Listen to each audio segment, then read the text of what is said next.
Y vamos a ver a continuación, veamos algunos pasajes. Comencemos con Deuteronomio capítulo 4, para demostrar primero algunos textos del Antiguo Testamento. Deuteronomio 4, versículo 30, que hablan de los postreros días y siempre se refieren ¿a cuándo? A los últimos días de Israel. ¿Cuándo será el final de Israel? En el tiempo de la gran tribulación. Ahí Dios terminará con la nación de Israel. Dice Deuteronomio 4, versículo 30, cuando estuvieres en angustia y te alcanzaren todas estas cosas, si en los postreros días te volvieres a Jehová tu Dios y oyeres su voz, porque Dios es misericordioso, es Jehová tu Dios. Aquí está hablando Moisés del tiempo de la angustia, que lo confirma el profeta Jeremías, que serán los días cuando Israel sufrirá más que en cualquier otra época de toda su historia. Deuteronomio 31, versículo 29. Porque yo sé que después de mi muerte ciertamente os corromperán, se apartarán del camino que les he mandado y que les ha de venir, mas en los postreros días, por haber hecho mal ante los ojos de Jehová, enojándole con toda la obra de vuestras manos, habló Moisés a la congregación estas palabras, este cántico, hasta acabarlo. A los que les interese la frase postreros días, es la palabra hebrea acharit, yom, así como suena acharit con CH, yom con Y, a los que les interese profundizar en el hebreo. Veamos otro ejemplo en el Antiguo Testamento, en Jeremías capítulo 30, versículo 29. Jeremías 30, versículo 24, perdón. Jeremías 30, 24. No se calmará el ardor de la ira de Jehová, hasta que haya hecho y cumplido los pensamientos de su corazón. En el fin de los días, entenderán esto. ¿A qué se refiere el Espíritu Santo hablándole a través de Jeremías al pueblo de Israel? Que hasta el final de los días ellos iban a entender por qué Dios se enojó con Israel, porque será al final de los días, en la tribulación, cuando Israel se convierta a Jesús el Mesías. Lo rechazaron, hicieron enojar a Dios, y ahorita Dios está divorciado de la nación de Israel. Isaías 50, versículo 1. Dios le dio carta de divorcio a Israel, pero Israel está pendiente, como en un juego de fútbol, en la banca. No están del todo deshechos por Dios. Están esperando a que venga la tribulación, Dios los meta al horno, que es lo que va a ser la tribulación, y ahí ellos van a encontrar al Mesías. No todo Israel, porque no todos los que descienden de Abraham, de Isaac y de Jacob son judíos. Eso lo sabían, ¿verdad? Es judío el que desciende de Abraham, Isaac y Jacob, no étnicamente, sino espiritualmente. Gálatas capítulo 3 lo explica el apóstol Pablo. Porque nosotros, la iglesia, somos hijos de Abraham. Y el que es de la fe recibe las bendiciones de Abraham. ¿Por qué? Porque la semilla que Dios bendice en Abraham no fue a Ismael, fue a Isaac. Y de Isaac vino entonces Jacob. Jacob tuvo las 12 tribus, de las 12 tribus Judá, a David, Salomón, y ahí viene toda la semilla. ¿Y quién es la semilla? Jesucristo. Entonces tú, cuando recibes a Jesucristo, eres partícipe de las bendiciones, porque si la raíz es santa, dice Romanos capítulo 11, y la raíz es Abraham, Isaac y Jacob. Ellos son los patriarcas. Y si nosotros fuimos injertados en el olivo natural, que es Israel, somos partícipes de la savia del árbol. Qué profundo está esto y qué maravilloso, ¿verdad? Entonces, no todos los que se llaman judíos, por eso es ridículo que haya cristianos que se pongan la kipá, que quieran guardar el sábado y que quieran hacerse judíos cuando ya lo somos. ¿Y por qué? Porque la palabra judío viene de la palabra Judá, que significa alabanza. Y dice Cristo a la mujer samaritana en Juan capítulo 4, Dios es espíritu y los que le adoran en espíritu y en verdad es necesario que le adoren. Y cuando nosotros recibimos a Jesucristo, al Mesías, comenzamos a ser los verdaderos adoradores, porque lo adoramos en espíritu y en verdad. Y de ahí viene la palabra Judá, de alabanza. Somos los que alabamos a Dios con el corazón, pero con el espíritu también. Muy bien, veamos ahora algunos pasajes del libro de Daniel, que es donde más se encuentran las frases en los tiempos del fin, en los postreros días, e insisto y enfatizo, todos se refieren al tiempo de la gran tribulación. Por ejemplo, vemos Daniel capítulo 2, versículo 28, cuando Daniel explica a Nabucodonosor el sueño. Hay un Dios en los cielos, el cual revela los misterios, y Él ha hecho saber al rey Nabucodonosor lo que ha de acontecer. ¿Cuándo? En los postreros días. Y aquí se vuelve a usar la frase Acharit Yom. Vean esto con cuidado.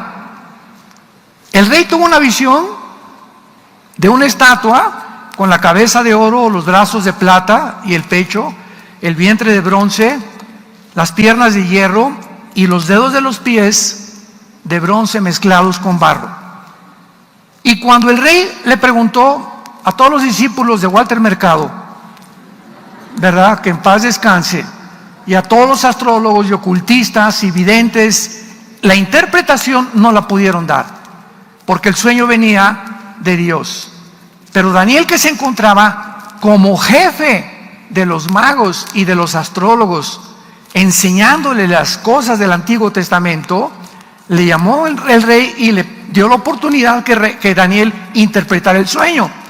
Y cuando Daniel interpreta el sueño, en todo el capítulo 2 de Daniel, le dice al rey: tú eres la cabeza de oro, que es Babilonia. ¿Quién es Babilonia en el siglo XXI? Irak, la nación de Irak, la región geográfica de la Mesopotamia, donde se encontraba Irak, y Siria es actualmente Irak. Tú eres esa cabeza. El brazo y el pecho de plata es el segundo imperio que la historia corrobora que así fue.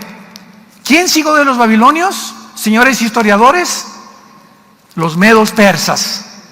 Y después el tercer imperio que siguió a los medos y que derrotó a los persas, ¿quién fue? Alejandro el Magno, Grecia. Y entonces Roma sigue de Grecia con dos piernas, porque el imperio romano se divide en Constantinopla y en Alejandría, en el oriente y en el occidente. Por eso están divididas las dos piernas. Y de los dedos de los pies, dice la Biblia, que era una mezcla de hierro con barro. Pero el punto que quiero aclarar es el siguiente: si esta visión era para los últimos tiempos de Israel, significa que naciones del anticristo serán Irak y Siria. Los persas, que son Irán actualmente, en 1935 se le cambió el nombre de Persia a Irán. Grecia, o parte de la división de Grecia, cuando Alejandro el Magno muere, se divide en cuatro: Grecia, en Turquía, en Egipto, en Siria y en Grecia. Y finalmente el nuevo imperio romano, que va a resurgir, que representa los 10 dedos de la estatua de Nabucodonosor. En otras palabras, de acuerdo a este modelo, no existe un sexto imperio. Oiga, pero los ingleses abarcaron el imperio británico, fue tremendo, sí. y también España tuvo un imperio tremendo, los españoles, unas naves impresionantes, casi conquistan toda Europa, y también los otomanos, los turcos, ¿verdad? Y los musulmanes, 500 años casi del gobierno otomano, pero todos estos supuestos imperios, incluyendo a los nazis del siglo pasado, nunca Hitler se tuvo que unir con Mussolini en Italia, con los japoneses, y solamente Hitler conquistó Polonia, Austria, Hungría, algunas naciones de Europa. Los otomanos solamente se concentraron en el Medio Oriente, los españoles también. Nunca hubo imperios como los 4 imperios descritos en Daniel: el imperio babilónico, el medo-persa, los griegos y los romanos. Entonces, si solamente va a haber 4 imperios, no más. Aquí Dios, el modelo es el siguiente: los 10 dedos son el mismo imperio, porque descienden de las piernas del imperio romano, del 4.º imperio. Esto significa que del antiguo imperio romano, 5 naciones de Europa y 5 del Oriente se van a unir. Y dice Daniel 7, y de una de ellas, de una de estas 10 naciones, surgirá el cuerno pequeño o el anticristo. Y el anticristo viene de la región geográfica, no de Inglaterra, no de España, no de Italia, no de México ni de Metepec. El anticristo va a surgir de la región geográfica que perteneció en el Antiguo Testamento a la Mesopotamia, que era Siria e Irak. De esa zona surge el anticristo, de acuerdo a Daniel capítulo 8, pero no vamos ahorita a profundizar en eso. Pero esto es importante para todos ustedes. Veamos ahora Daniel 8. Daniel 8. Ojalá que estén aprendiendo algo. Versículo 17. Daniel 8, 17. Vino luego cerca de donde yo estaba, y con su venida me asombré, y me postré sobre mi rostro. Pero él me dijo, o sea, aquí Daniel enfrenta a un ángel de Dios, que le comienza el ángel a revelar a Daniel profecías del fin. Y entonces el ángel le dijo: entiende, hijo de hombre, porque la visión es para ¿cuándo? Todas las visiones del libro de Daniel son para el tiempo que nos encontramos y lo que sigue, que es la tribulación. Pero antes de que Dios trate con Israel y cumpla las profecías que vamos a ver que se van a cumplir con Israel, Dios tiene primero que tratar con nosotros. Dios tiene primero que purificarnos. Y si algo positivo le podemos sacar a la famosa pandemia del año pasado y algunas continuaciones y secuelas que continúan, es que Dios purificó como no se imaginan ustedes. Ustedes no tienen idea de cómo barrió Dios la iglesia en el mundo entero. Probó líderes, probó misioneros, probó cristianos, probó motivos por los cuales muchos sirven a Dios.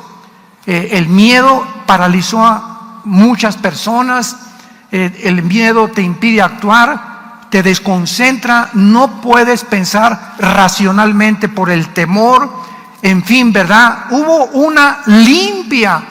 Dios pasó la escoba y el trapeador por las iglesias que se decían cristianas. Y ustedes no se imaginan, me decía Marcelo en Italia, Armando, aquí nada más en Italia, más de 27 iglesias cerraron. Ya desaparecieron, ya no existen. De nosotros, la mitad que teníamos no regresó. Están comenzando a regresar poco a poquito.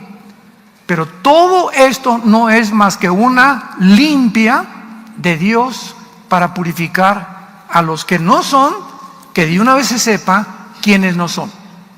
Porque las iglesias estaban llenas de cristianos entre comillas, profesantes, que iban y regresaban el domingo, el lunes, martes y miércoles, volvían a ser Juan Camaney, volvían a ser el Charrascas y el Juan Charrasqueado. Llegaban el domingo y tenían cara de San Clodomiro, pero en sus casas nunca su vida fue cambiada, su matrimonio nunca fue estructurado, sus hijos nunca vieron el ejemplo de sus padres, y hay millones de jóvenes decepcionados de sus padres, de la hipocresía de sus padres. Estaba leyendo hoy en la mañana en una página de las que ya están saliendo sin censura, que hubo más suicidios en Europa y en Japón y en Estados Unidos que la cantidad de muertos por la pandemia. ¿De qué suicidios está usted hablando? Me preguntarás. Entre niños de 12 a 18 años.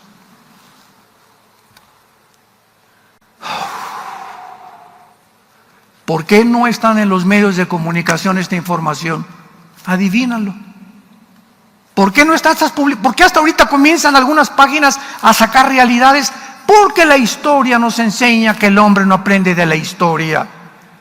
Hasta que llegó Inglaterra a Berlín en la Segunda Guerra Mundial, con los canadienses, con los norteamericanos y con los rusos, porque Stalin se unió a Inglaterra y Estados Unidos contra los nazis, hasta que llegaron a Berlín, después de casi 5 años del 39 al 45, 6 años de Segunda Guerra Mundial, nadie se enteró lo que estaba haciendo, la maldad que se encontraba detrás de Hitler.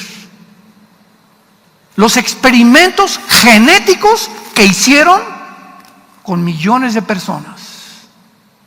Y cuando los alemanes, 85 millones de alemanes, abrieron los ojos y se dieron cuenta de lo que había pasado, dijeron, pero no puede ser. Si tenían caras de buenos, el país iba adelante y se levantó la Volkswagen, inventaron el carro Porsche, sacó a los comunistas de Alemania Hitler, mandó construir casas, etcétera, etcétera. Era el frente. Siempre tienen algo que tener, una cortina de humo para que el diablo trabaje a gusto. Y esa cortina de humo, ese frente que engaña a los millones de personas, porque así termina la Biblia, Apocalipsis 12, 8 al 10, el diablo que engaña al mundo entero. Si 85 millones de alemanes cultos, abogados, arquitectos, científicos, virólogos, epidemiólogos, fueron engañados, personas cultas, personas estudiosas, o sea, no solamente es de los, como decía Cantinflas, de los iletrados, el engaño, las personas más cultas, reyes, etcétera, etcétera, son engañadas, y en esta última pandemia lo hemos comprobado. Es increíble el engaño científico al que se cayó en estos días. Pero no aprendemos de la historia. Y ahorita, antes de que venga la tribulación a los judíos, Dios está probándonos a nosotros. Y dice 1 Pedro capítulo 3, porque el juicio comienza en la casa de Dios. Dios te va a probar. Dios te va a probar y Dios te va a probar. Y va a ser bajo el fuego donde Dios nos va a probar. Y ahí se va a manifestar el calibre con lo cual estamos hechos. A través del fuego de la prueba de Dios. Y veamos en último lugar en Daniel 12. Ya todo el capítulo 12 de Daniel culmina con la gran tribulación. Dice el versículo 1, Daniel 12, en aquel tiempo. ¿De qué tiempo está hablando? Está hablando del tiempo kairos en el griego, que es la palabra et, ed Enrique, t de tío, h en el hebreo, et, que es igual a kairos, en un tiempo específico. Está hablando el Espíritu Santo en el tiempo de la tribulación, porque todos los últimos versículos del capítulo 11 son las guerras del anticristo. Entonces, está hablando, en aquel tiempo se levantará Miguel. Y esto concuerda con Apocalipsis 12, en aquel tiempo habrá una guerra cósmica en el cielo, Miguel y sus ángeles peleaban contra Satanás y sus ángeles. En la tribulación habrá una confrontación en el cielo cósmica entre el arcángel Miguel y Satanás y sus ángeles. Va a vencer Miguel desde luego, y Satanás y sus ángeles, Apocalipsis 12, serán lanzados al planeta Tierra. Imagínense estos 7 años en este mundo. Si ahorita estamos padeciendo bastante de muchas cosas, en el tiempo de la tribulación, Satanás baja personalmente al mundo, acompañado de cientos de miles de ángeles caídos, tal vez disfrazados de extraterrestres, o tal vez sean los 10 gobiernos que va a tener el anticristo, que estos gobernantes están poseídos, como Alejandro el Magno fue poseído por un principado satánico. Este gobierno del anticristo serán poseídos por ángeles caídos, y además, Apocalipsis 9, se va a abrir el infierno. Millones de demonios saldrán del abismo y atormentarán a los seres humanos por más de 5 o 6 meses.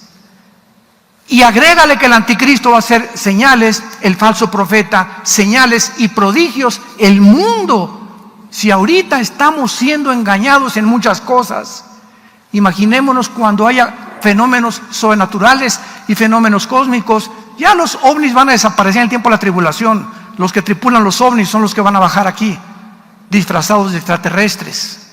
Todo está preparado para la consumación del plan de Dios. En aquel tiempo se levantará Miguel, el gran príncipe que está de parte de los hijos de tu pueblo. O sea, la Biblia menciona que Miguel, el arcángel, es el que defiende a la nación de Israel. Está designado y señalado por Dios para ser el defensor de Israel. Y dice, y será tiempo de angustia. ¿Cómo sabemos que es la tribulación? A continuación dice estas palabras: cual nunca fue desde que hubo gente hasta entonces. Nos damos cuenta por el lenguaje que jamás en la historia va a haber el problema, la angustia que va a haber en la tribulación. Y Cristo en Mateo 24, 21 lo confirma, porque habrá tribulación como nunca jamás, ni la Primera Guerra Mundial, ni la Segunda Guerra Mundial, ni los genocidios de Hitler, ni de Stalin, ni de Mao, ni de Mao Zedong, ni de Lenin. Nada se va a comparar con los 7 años de la tribulación, donde gracias a Dios, si tú eres hijo e hija de Dios verdadero, es tiempo que le entregues tu vida a Jesucristo. Porque se viene sobre el mundo como ustedes no se imaginan. Y dice aquí, entonces tu pueblo en aquel tiempo será libertado, todos los que se hallen escritos en el libro.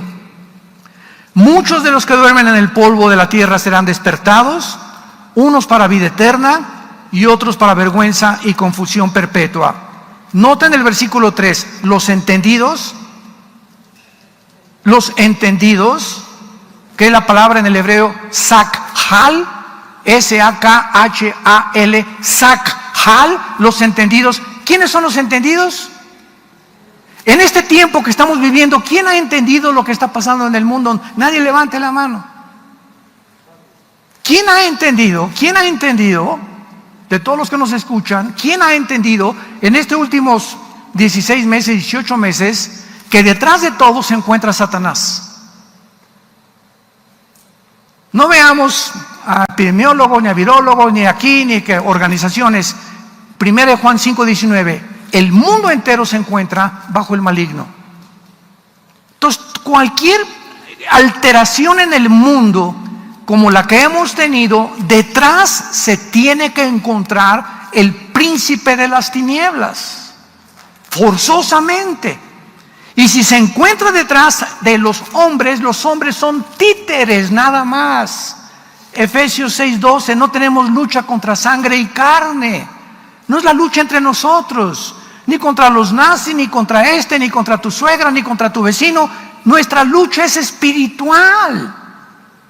Y si queremos no perder de vista que es una guerra espiritual a la que nos estamos enfrentando, la única manera de sobrevivir es de rodillas, nada más. Todo este tiempo, no me quiero afanar ni mucho menos, ¿verdad? Ni gloriarme, pero en todo este tiempo que ha pasado, nunca he estado más tiempo de rodillas en mis 43 años que llevo de predicar este mensaje. Este año cumplo 43 años de ministerio, 46 años de ser cristiano. En los 46 años que tengo de ser cristiano, los cumplo este año. Jamás me había movido el Espíritu Santo a orar tanto como en estos tiempos. Me levanto a las 3 de la mañana, me levanto a las 5 de la mañana, a las 11 de la mañana, después de la comida, a las 6 de la tarde, pero así siento que necesito estar con Él, con el Señor y con su palabra. Porque son los tiempos en que tenemos que entender. Dice uno de los salmos: gran entendimiento tienen los que aman y guardan tu palabra. ¿Quieres entender realmente y no quieres pasar desapercibido de todos los que van a venir como el diluvio y se los va a llevar a todos? Como dice en Mateo 24, ¿te acuerdas lo que dice? Como en los tiempos de Noé. ¿Y te acuerdas lo que dice? Y no entendieron. Siempre el entendimiento es la característica y la capacidad que el Espíritu Santo nos da cuando vivimos cerca de Él. Cuando este libro lo tienes en tu corazón, cuando día y noche meditas, lo lees, lo estudias, asistes a estudios bíblicos, lo guardas, lo memorizas, vas a entender qué está pasando. Y a los demás se los llevará la ola, como un tsunami, como en los tiempos de Noé. Los entendidos resplandecerán como el resplandor del firmamento, y los que enseñan la justicia a la multitud como las estrellas a perpetua eternidad. Pero tú, Daniel, fíjense la orden que el ángel le da a Daniel: cierra las palabras y sella el libro. ¿Hasta cuándo? ¿Qué significa esto, santos de Dios? Esto fue escrito hace 2600 años. 600 años antes de Cristo Daniel escribió, 600 años después Juan el Apocalipsis. Tenían que pasar 2600 años de historia para que nosotros que estamos viviendo en los últimos días o en los últimos tiempos de la iglesia comencemos a entender las profecías que confirman que nos encontramos en esta generación. Hasta en este momento estamos comenzando a entender las profecías del libro de Daniel, porque estaban selladas para el tiempo del fin. Dice el versículo 9: él respondió: anda, Daniel, estas palabras están cerradas y selladas otra vez hasta el tiempo del fin. Muchos serán limpios, emblanquecidos y purificados.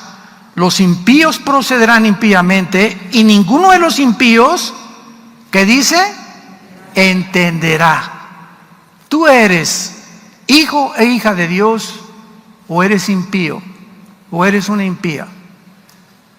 ¿Qué cosa sucede cuando una persona no entiende los caminos ni los pensamientos de Dios? Vives confundido. ¿Qué es la confusión? No chepo, ¿para dónde voy? ¿Chipacá, o chipallá, o chipayatlas? Esa es la confusión. No sabes qué camino agarrar. Te casas con la persona equivocada, compras el carro equivocado, compras la casa equivocada, no sabes cómo invertir tu dinero, no sabes en qué escuela vas a meter a tus hijos, no sabes cómo educarlos, vives así, ¿verdad? Porque no tienes dirección. Eso es lo que produce la confusión espiritual. Ya te vas con un muchacho, y ya te vas con otro, y antes de que te cases ya pasaste con 6 o 7 muchachos, o con 6 o 7 muchachas, porque no sabes cuál. Esa es la confusión que produce no vivir cerca de Dios. Los entendidos entenderán y comprenderán, pero los impíos continuarán siendo cada vez más malos. La maldad ha llegado ahorita en el mundo como no se la pueden imaginar. Los nazis parecen kindergarten con lo que está pasando actualmente en el mundo. Hay una maldad impresionante, un plan, un proyecto que está preparando todo para los tiempos en que aparezca el anticristo ante la humanidad. Y para terminar, veamos ahora en el Nuevo Testamento las frases de los postreros días, los últimos días, para saber y contestar la pregunta: ¿en qué tiempos entonces nos encontramos? Vamos a entenderlo a continuación. En Hechos capítulo 2, Hechos capítulo 2, versículo 16 y 17, Pedro se encuentra citando al profeta Joel en Pentecostés. ¿Y qué dice Pedro? ¿Y en los qué? Y en los postreros días, dice Dios, derramaré mi espíritu sobre toda carne, vuestros hijos y vuestras hijas profetizarán, vuestros jóvenes verán visiones, vuestros ancianos serán sueños. Pedro está citando que desde que se inició la iglesia, atención, desde que se inició la iglesia hasta que seamos sacados del mundo, nos encontramos en los últimos días de la iglesia, no de Israel. Los postreros días, lo vamos a confirmar más adelante, comenzaron desde que el Espíritu Santo vino en Pentecostés hace 2000 años.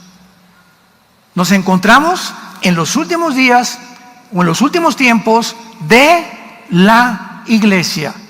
Vamos a confirmarlo. Vayamos a 1 de Juan capítulo 2, versículo 18. 1 de Juan 2, 18. Hijitos, ya es la última hora. Se tradujo el último tiempo. Y según ustedes han oído que el anticristo viene, así ahora han surgido muchos anticristos. Por esto conocemos que es, ¿qué cosa? Que nos encontramos, por esto sabemos, por la guerra tan impresionante contra el cristianismo, por lo que están haciendo y matando a los cristianos en el mundo entero, por la persecución que hay tan feroz en la China contra los cristianos y en otras partes, en naciones del norte de África, inclusive en Chiapas, en Oaxaca. No se imaginan ustedes, pero no lo publican. Nada, los medios de comunicación están ahorita, nada, y creemos que todo lo que sale en los medios de comunicación es verdad, y esconden todo aquello que no les conviene que nosotros lo creamos, porque estamos comenzando a ser manipulados para creer lo que ellos creen, actuar como ellos actúan y hacer lo que ellos hacen, y determinar que lo que es bueno para ellos, nosotros tenemos que aceptarlo como bueno. Lo que ellos consideran científico, lo tenemos que aceptar como científico nosotros también, sin darle oportunidad a otros científicos, ni a otros historiadores, ni a otras personas de que puedan hablar, porque si hablan, lo censuran. ¿Habías tú escuchado a lo que ha llegado el mundo? ¿Ya entendiste en qué mundo nos encontramos ahorita? Tú ahorita en YouTube, en internet, no puedes decir nada que contradiga a un grupo élite que tiene el control del 95% de los medios de comunicación, televisoras, radios, estaciones, control, películas, todo 95% de los medios de comunicación están en manos de 6 familias. 6 familias están controlando el mundo. Haz de cuenta, ponte un mundo así, y aquí están como dioses ellos, ¿verdad? Vamos a hacer esto, vamos a imponer esto, vamos a implementar aquello, etcétera, etcétera. Y ellos les están dando las órdenes a los gobiernos. Antes los gobernantes mantenían su soberanía nacional. Y si Guatemala tuvo una decisión, no, ¿por qué México la va a tener? Y si España tiene algo y crea algo, ¿verdad? Pues que lo crean los españoles, pero no nos contagien a nosotros. Pero ahora ya no es así. Ahora no son los gobiernos los que dictan los protocolos. Son 6 familias que le dictan a los gobiernos lo que tienen que hacer. Y es cuando nos damos cuenta, las palabras del fundador de los bancos, Rothschild, dijo Rothschild, el fundador de los bancos en Europa: el que tenga el poder económico gobierna el mundo. En este último año, este grupo triplicó sus trillones de dólares. Triplicaron con la pandemia trillones de dólares. Se volvieron multimillonarios. Y como el poder enferma y el poder absoluto corrompe absolutamente, imaginémonos a este grupo de personas que tienen ahora el control de los gobiernos para quitarles a los gobiernos su soberanía nacional, lo que pueden atreverse a hacer, y esperémonos a lo que van a seguir haciendo. Pero los entendidos lo van a entender. Veamos otro pasaje en Primera de Pedro, allá más atrás, no te regreses hasta el Génesis. En Primera de Pedro vemos otra vez otro del capítulo 1, versículo 20, que nos confirma que nos encontramos la iglesia en los últimos tiempos, desde los tiempos de los apóstoles. Pedro, Primera de Pedro 1, versículo 20, está hablando de Jesús, de Jesucristo, y dice: ya destinado desde antes de la fundación del mundo, pero manifestado, ¿cuándo? ¿Cuándo entró Jesús al escenario mundial? En los postreros tiempos. Desde el tiempo de los apóstoles hemos comenzado a vivir la última etapa de la humanidad. Y esta etapa no puede pasar de 2000 años. Fueron 2000 años de Adán a Abraham. 2000 años de Abraham a Jesús, ya van 4000. Y de Cristo a nuestros días van a pasar 2000 años, para que se terminen los 6000 años, que son paralelos a los 6 días de la creación, y el séptimo día, que es el milenio, entremos al descanso o al reino milenial preparado para Jesucristo, para los entendidos.